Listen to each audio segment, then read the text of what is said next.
Hi guys, Recap Corner here. Today, we're gonna be doing a big breakdown to discuss our film Tragedy Girls. Spoilers ahead. Be prepared, get ready for a wild ride. The movie opens with a couple kissing in a car on a deserted bridge in the middle of nowhere. The girl feels someone is watching them and tells her boyfriend to check. He reluctantly gets out of the car and is immediately hit in the face with a machete by an unseen attacker. The girl escapes from the car and runs through the woods, screaming. The killer chases her until he trips over a wire and falls to the ground. The main characters come out of hiding and celebrate their trap. They use a taser to knock him out. The following scene is set in an abandoned warehouse, where a group of teenage girls taunt the killer and verify his identity as Laurel while he is bound to a chair. The girls make light of the situation and joke about how his actions are aligning with their desires. They even show him their Twitter page and express their excitement about spending time together. While they continue to talk, Greg starts to moan and his girlfriend, Sadie, silences him by blocking his airways until he dies. McKayla enjoys the sight of the innocent kid dying. After the murder, they confine Laurel in a small room in the back. Later, the girls return home, and the next day they spread the word around the school about how Greg mysteriously disappeared. In addition, the girls make an effort to increase their number of followers on their Twitter page, Tragedy Girls. In their classroom, their teacher, Mrs. Kent, invites the sheriff to speak to the students about remaining composed following the recent murder. The sheriff's son, Jordan, interrupts, but the sheriff dismisses him and exits the classroom. Later, the girls record another clip about Craig's disappearance and discuss the apathy of the students towards it. Meanwhile, they enlist Jordan to edit a special video for their page, and Sadie seems to have a crush on him while McKayla looks on exasperatedly and takes her away. That evening, they gathered at a cafe to discuss their plans for the killing spree. McKayla was optimistic that everything would work out, while Sadie appeared melancholy. Suddenly, McKayla had an idea to gain 100,000 followers before prom by framing Laurel for every act. Later, they attend cheerleading practice where Sil mocks McKayla's shoes.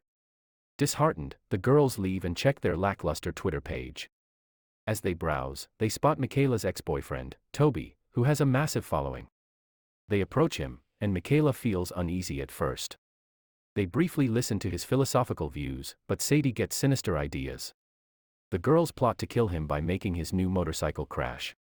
Meanwhile, Laurel tries to escape from her captivity while they feed him dog food from a can. They also put him in different outfits and decide what to do with Toby next. As night comes, Toby is driving on the highway to reach Serenity. McKayla follows him in her car and drives recklessly. She makes him go faster and faster. Sadie puts some spikes on the road that make Toby lose control and fall off the road. Sadie records Toby's fall and they both watch the clip, but they hear Toby groaning in pain. They approach him and find him brutally deformed and twisted.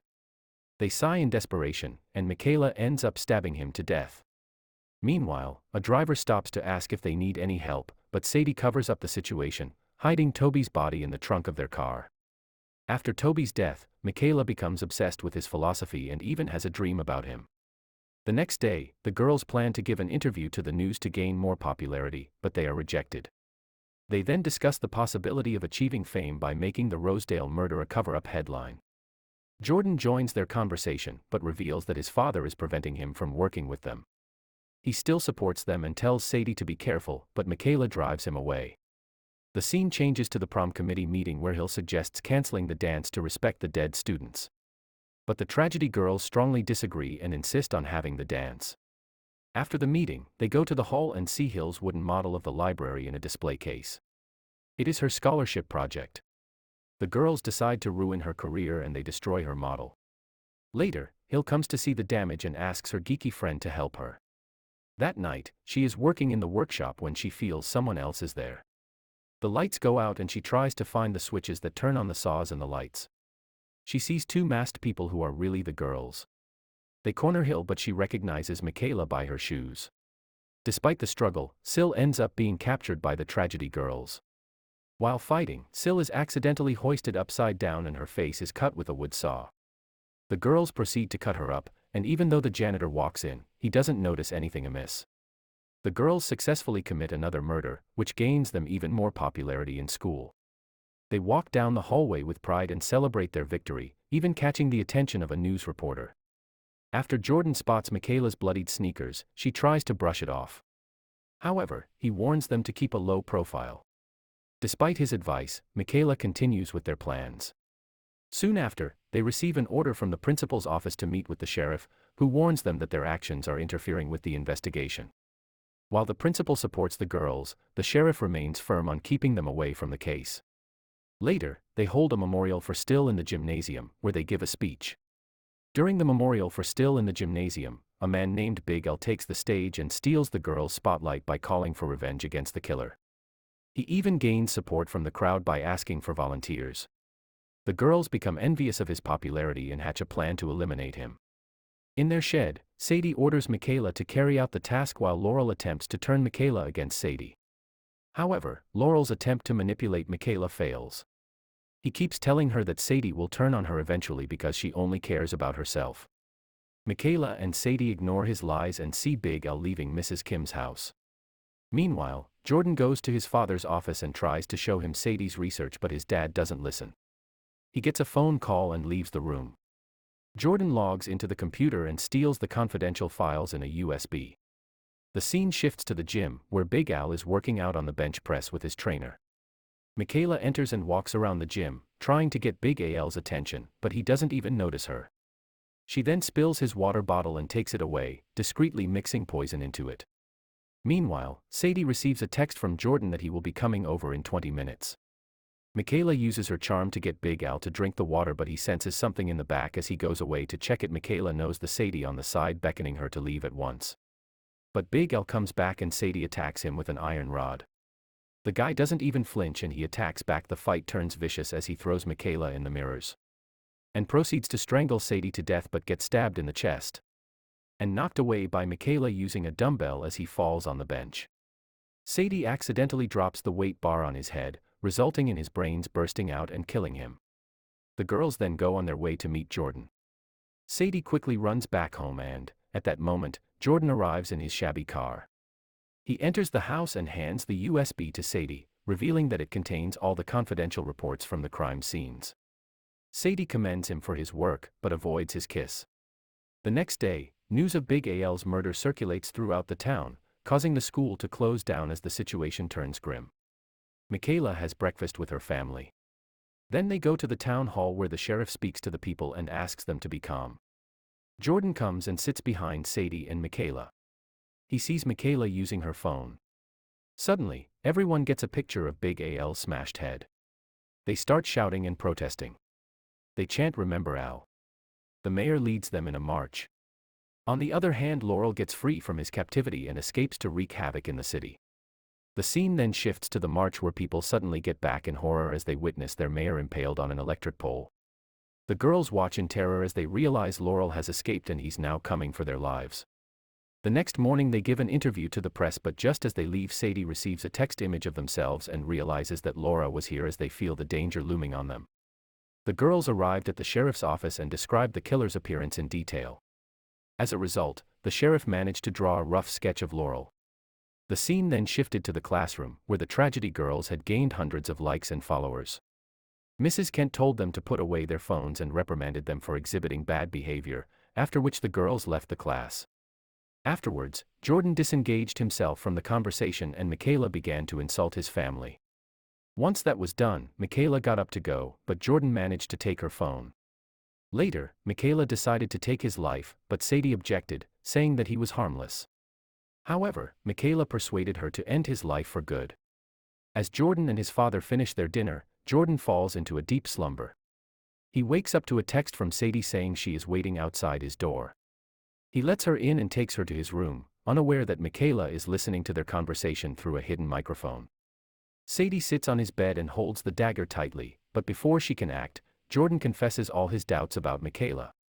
He shows her McKayla's phone and reveals everything he knows in secret. McKayla seethes with rage as she hears Jordan talk about all the warning signs from her. Sadie and Jordan share a passionate kiss. McKayla cringes at the sight, but then she sees Laurel heading towards the bedroom. The lovers see him too and Jordan opens the door, only to get slashed in the arm by Laurel's machete. Laurel then goes after Sadie, who stabs him in the foot with the dagger.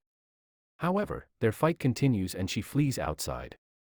McKayla smashes the window to wake up the sheriff and fires at Laurel. The killer escapes through the window while the sheriff rushes to his wounded son. Sadie also enters the scene and the sheriff expresses his gratitude to her.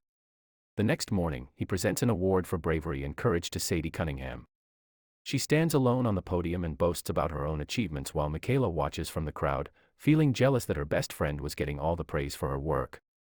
She later goes to the gym to confront Sadie, but they end up having a heated argument and Sadie tells her to get out as she doesn't need McKayla anymore.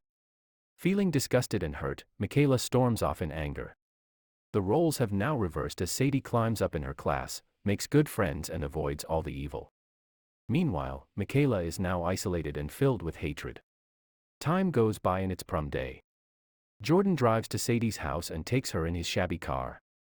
On the other hand, McKayla gets dolled up as well and her parents admire her in every way. Prom starts and Sadie dances with Jordan in an extremely uncomfortable way after pretending for a while. She leaves him and proceeds to have a drink where Mrs. Kent meets her and admires her change. Furthermore, she awards her by giving her the news that she'll be suggesting her name for the scholarship.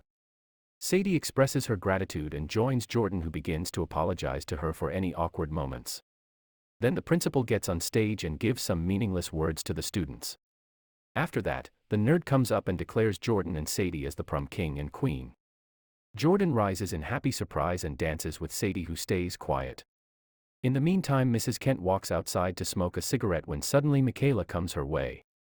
Behind her it's Laurel who swings the machete. Mrs. Kent runs away in tears, but McKayla stabs her from behind. She turns around in agony and McKayla mercilessly slits her throat on the other side.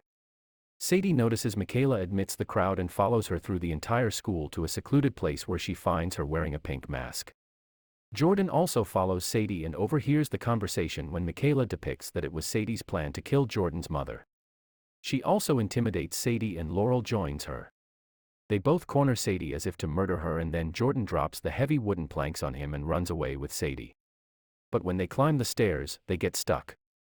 Laurel follows them too, but instead of going after them, he turns to McKayla, who eventually shoots him with a gun. When the threat subsides, Jordan questions McKayla about the killing and Sadie pulls him aside to give him a kiss. In the midst of the romantic atmosphere, she puts the noose around his neck and hangs him with the rope, which eventually kills him.